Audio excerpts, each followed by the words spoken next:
ರಮ್ಯಾ ಕಿಡಿಕಾರಿದ್ದಾರೆ. ರಮ್ಯಾ ಅಷ್ಟೇ ಅಲ್ಲ, ಯಾರೇ ಆದ್ರೂ ಅಷ್ಟೇ ಅಶ್ಲೀಲವಾಗಿ ಮೆಸೇಜ್ ಮಾಡಿದ್ರೆ ಯಾರು ತಾನೇ ಒಪ್ಕೋತಾರೆ?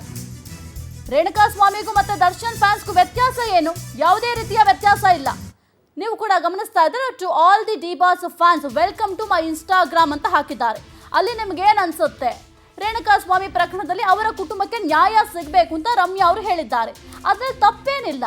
ಅವರ ಅಭಿಪ್ರಾಯವನ್ನ ವ್ಯಕ್ತಪಡಿಸುವಂತಹ ಸ್ವಾತಂತ್ರ್ಯ ಎಲ್ಲರಿಗೂ ಕೂಡ ಇದೆ. ಈಗ ನಿಮಗೂ ಏನಾದ್ರು ಕಮೆಂಟ್ ಹಾಕಬೇಕಂತ ಅನ್ನಿಸ್ತಾ, ನಿಮ್ಮ ಅಭಿಪ್ರಾಯ ಏನಿದೆ ಅದನ್ನ ಕಮೆಂಟ್ ಹಾಕಬೇಕೇ ವಿನಃ ಅಶ್ಲೀಲವಾಗಿ ಮೆಸೇಜ್ ಹಾಕುವಂತ ಅಧಿಕಾರ ಯಾರಿಗೂ ಇಲ್ಲ.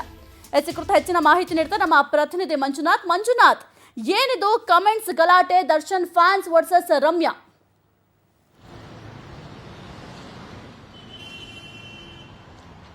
ಸಾಹಿತ್ಯ ಏನು ನಾವು ಕೂಡ ಈಗ ರೇಣುಕಾಸ್ವಾಮಿ ಕೊಲೆ ಪ್ರಕರಣದಲ್ಲಿ ಸಾಕಷ್ಟು ವಿಚಾರಗಳನ್ನ ನೋಡಿದ್ವಿ. ಜೊತೆಗೆ ದರ್ಶನ್ಗೆ ಬೇಲ್ ಆಗ್ತಿದ್ದಂಗೆ ಒಂದಿಷ್ಟು ಸುಪ್ರೀಂ ಕೋರ್ಟ್ ಕೂಡ ಇದು ಕೇಸು ಸುಪ್ರೀಂ ಕೋರ್ಟ್ ಕೂಡ ತಲೆ ಎತ್ತಿತ್ತು.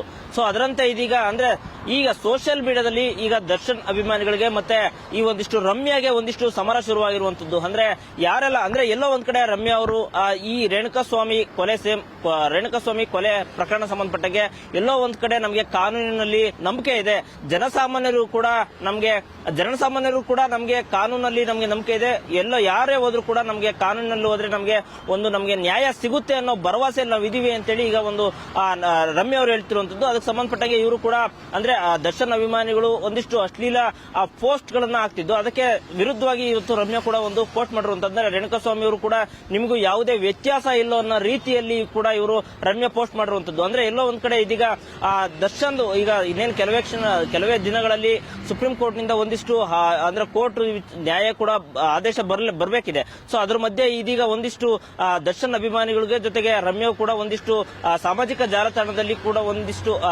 ಮೆಸೇಜ್ಗಳು ಸಮರ ಆಗ್ತಿರುವಂತದ್ದು. ಸಾಹಿತ್ಯ. ಓಕೆ, ಥ್ಯಾಂಕ್ ಯು ಮಂಜುನಾಥ್ ನಿಮ್ಮೆಲ್ಲ ಮಾಹಿತಿಗಾಗಿ.